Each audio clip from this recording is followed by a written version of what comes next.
Undercover cops, what are some of the worst cases you've encountered while on the job?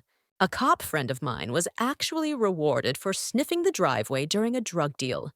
He was supposed to buy substances, after which a raid was to come. However, during the transaction, the drug dealer told him to snort the lane. He refused.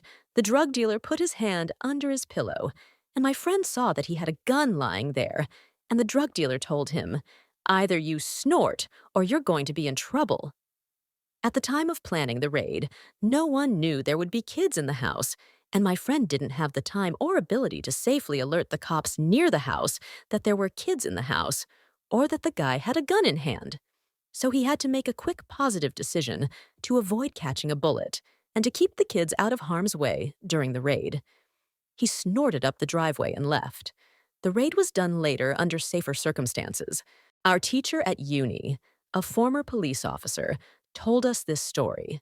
When he was working undercover in California, he was assigned to a task force that investigated illegal dogfighting. Anyway, one day when he was going to visit potential breeders, he was given a partner who had just started on the police force. The guy showed up to the meeting in shorts, flip-flops, and a bright blue shirt. Our preacher, on the other hand, showed up in loose jeans and a t-shirt. Anyway, they went to this guy's house and started talking about dogs, what kind of dogs he wanted, blah, blah, blah. Near the end of the meeting, the guy pointed a gun at our professor and asked, "Are you sure you're not a cop?" And he feigned offense, said, "What the fuck? I'm not going to take that kind of disrespect. I'm going to find other people's dogs." After that, the dude kind of calmed down. Then he turned to our teacher's partner and said, "I don't trust this bitch. You a cop?" The partner immediately got nervous. The preacher replied, "No, guys, that's my accountant. He handles all my money matters." To which the guy said, "Did I ask you what he does?" Number now, answer me this. Are you a cop? The rookie very softly said no. The preacher immediately realized he was in trouble. "I don't believe you," the kid said, whereupon two more men came out of the other room. "But we know a way we can get this pig to crack." They grabbed him. The teacher shouted, "Get off him, he's not a cop." The guy raised his gun at him. "Stay where you are or I'll blow your head off." After that, a rather large pit bull was brought into the room. They put something on the rookie's arm and asked him, "Are you a cop?" He said, "No." And then they put his hand in the dog's mouth. The dog started chewing on the newcomer's hand. The instructor told us that he had never heard a dog make that sound before. He just had to stand there and watch as the poor newbie's hand was used as a dog toy. And all the while he was yelling, "I'm just an accountant, I'm just an accountant." Eventually, they believed he wasn't a cop and let them both go. They gave the preacher the dog, the address of the fight location, and he walked out of there with the rookie. The instructor said they raided the place, arrested over 50 people, rescued over 20 dogs. Most of them were already too traumatized, so they had to be put to sleep. My friend's father was an undercover cop, and he made the mistake driving a minivan on a mission to dinner with his sons, my friend and his older brother, who were 18 and 20 at the time. The guy their father was going to cover for happened to be in the same restaurant and saw them. He walked up to them and said, "Holy shit, I didn't know you had sons." The friend's father had to step into character, finish his meal quietly, and go home. As they were leaving the restaurant, this dealer was already waiting for them. He approached their car and tried to sell some of his goods, but they refused. He smelled something wrong and tried to threaten their father with a knife. Their father was ex-military and a former bastard. He quickly disarmed the guy, put his gun to the back of the guy's head and said, "If you ever threaten my family again, you won't live to be 30. The guy was later arrested and is now in jail. The friend's father suffers from PTSD because he was almost killed 4 times. My old neighbor used to fight crime in a big city in North Texas. Sometimes he had to pretend to be a call guy looking for male clients. He wore equipment that was bugged by uniformed officers who sat in a van nearby. When a neighbor called a code word, they would walk up and make an arrest. One day when he went into the client's car, he got the evidence he needed and called the code word. The client started groping his thighs and acting very swaggering.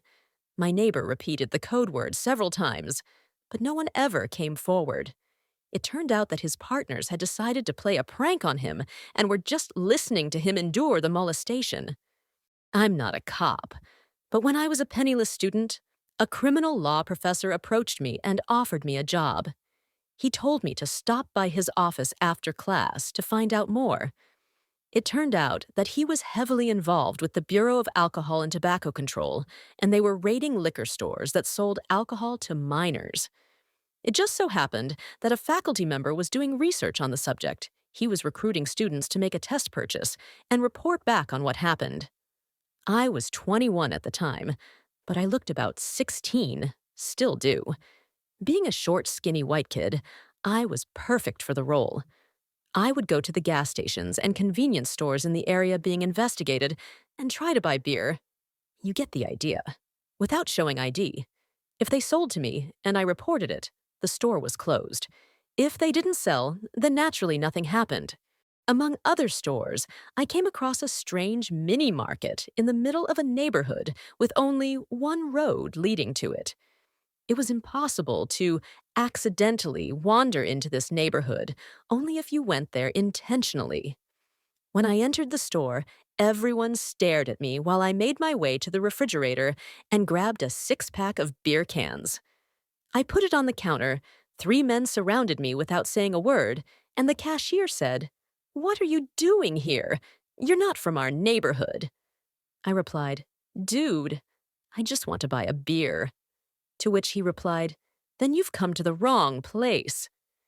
He proceeded to ask me why I actually came, and the 3 men stood so that I couldn't just walk away.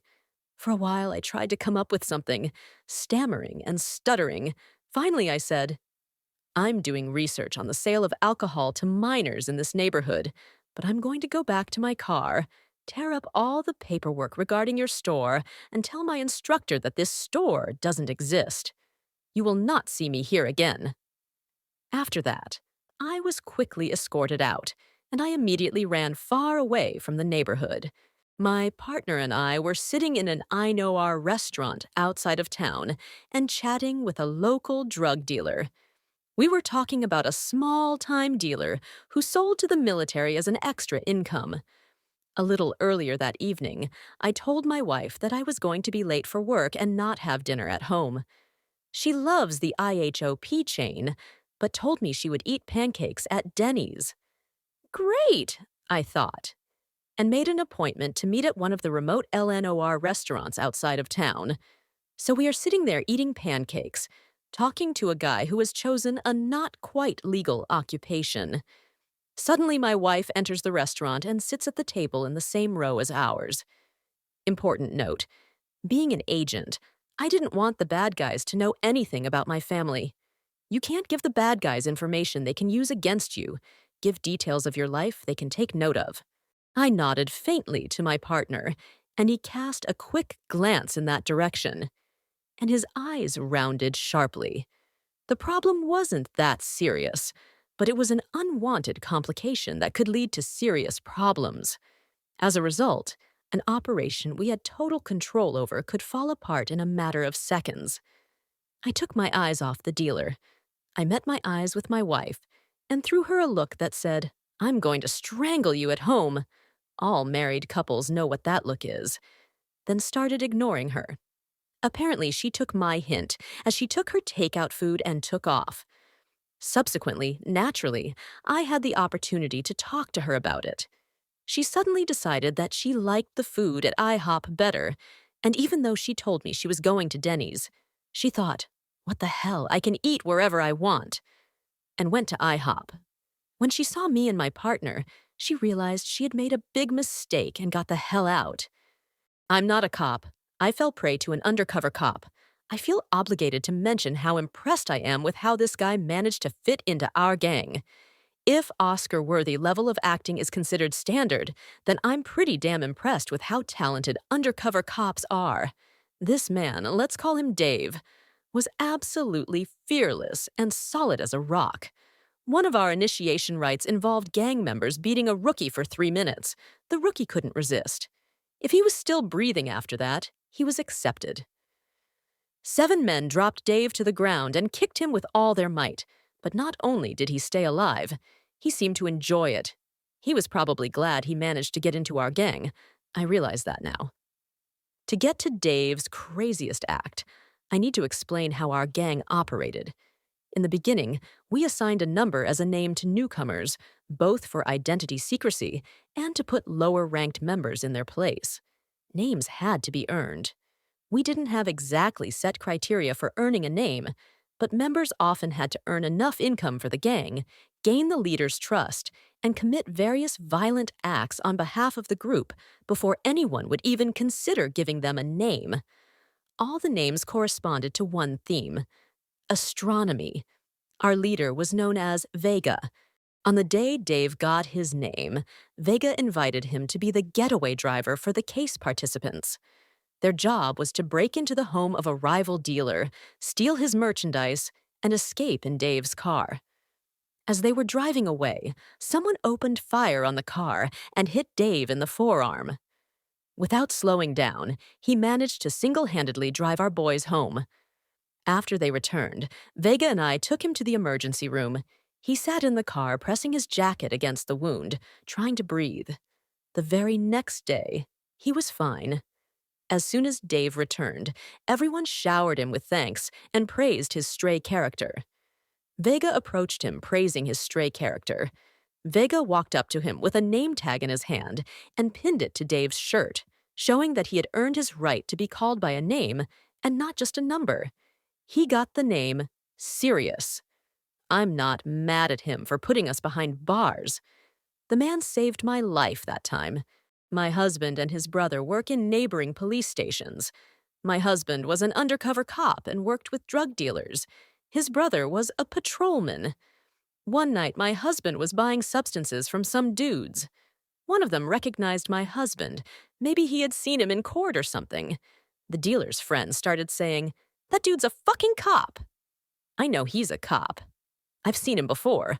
Admit it, you're a cop. The husband replied, "No, I'm not a fucking cop. That's my goddamn brother, is a cop." How do you know my brother? How do you know the neighboring town's cops? Dealer, your boy's definitely DEA. I ain't gonna buy nothing from no fucking narcotics cops. The dealer and his friends started beating the shit out of the guy who recognized my husband. My husband left them safe and sound, albeit without the product. My ex was a cop, often told different stories from work at parties. The craziest one was about a guy who had a gun shoved in his mouth because he refused to try a product. Their department had a strict ban on that. He held out long enough and ended up getting away with it. Real tough guy. Yeah, his partners were listening to the events unfold and didn't know what to do. Dude had been undercover for a long time and was very dodgy. The informant, who was next to him at the time, kept his cool, which also played to his advantage. If I'm not mistaken, the SWAT team raided the house the next day.